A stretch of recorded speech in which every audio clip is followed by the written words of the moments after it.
Hi అండి. వరంగల్ గణేష్ నగర్ వెంకటేశ్వర స్వామి దేవాలయంలో బతుకమ్మ వేడుకలు ఘనంగా జరిగాయి. బతుకమ్మ మన తెలంగాణ పండుగ. నవరాత్రులు అనగానే మన తెలంగాణ ఆడపడుచులు పాడే పాటలు, కోలాటాలు అన్నీ కనిపిస్తాయి. బతుకమ్మ గురించి ఒక చిన్న కథ, ఒక పురాతన కథ ప్రాచుర్యంలో ఉంది. చర్మాంగుడు అనే ఒక రాజు ఉండేవాడు. అతని భార్య సత్యవతి. వారికి 9 కొడుకులు యుద్ధంలో శత్రువుల చేతిలో చనిపోతారు.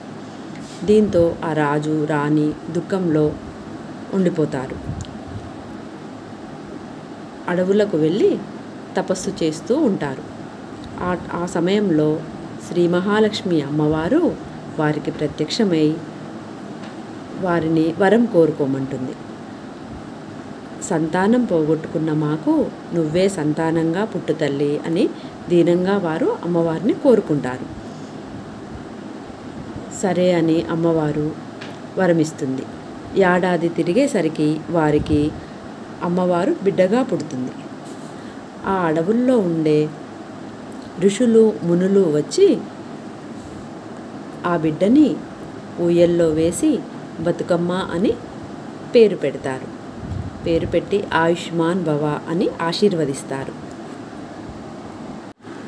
అమ్మవారైన బతుకమ్మ మహత్యాన ఆ దంపతుల జీవితాలు సర్వ సౌభాగ్యాలు కలుగుతాయి.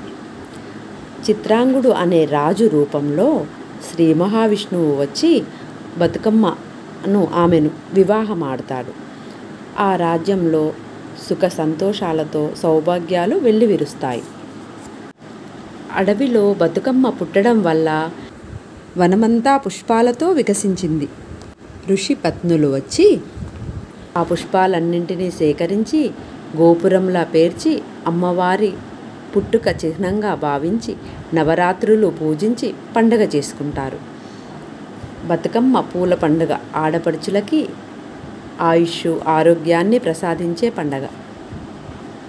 నవరాత్రులలో మొదటి రోజు బతుకమ్మ ఎంగిలి పూల బతుకమ్మ.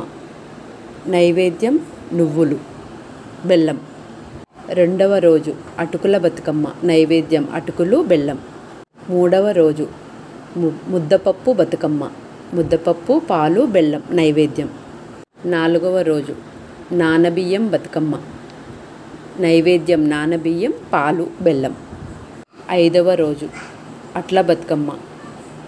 నైవేద్యం అట్లు, ఉప్పిడి బియ్యం. ఆరవ రోజు అలిగిన బతుకమ్మ. ఏడవ రోజు వేపకాయ బతుకమ్మ. నైవేద్యం సకినాల పిండిని వేపకాయల రూపంలో నైవేద్యంగా పెట్టాలి. ఎనిమిదవ రోజు వెన్నముద్దల బతుకమ్మ. నైవేద్యం వెన్నముద్దలు, నెయ్యి, బెల్లం. తొమ్మిదవ రోజు సద్దుల బతుకమ్మ, పెద్ద బతుకమ్మ. చెరువులో నిమజ్జనం చేస్తారు. నైవేద్యంగా చక్కెర, మొక్కజొన్న పిండితో మలీద తీపి పదార్థాన్ని నైవేద్యంగా చేస్తారు. ఇంకా సత్తులు కూడా తయారు చేస్తారు. ఈ వీడియో నచ్చినట్లయితే లైక్ చేయండి, షేర్ చేయండి, సబ్స్క్రైబ్ చేయండి.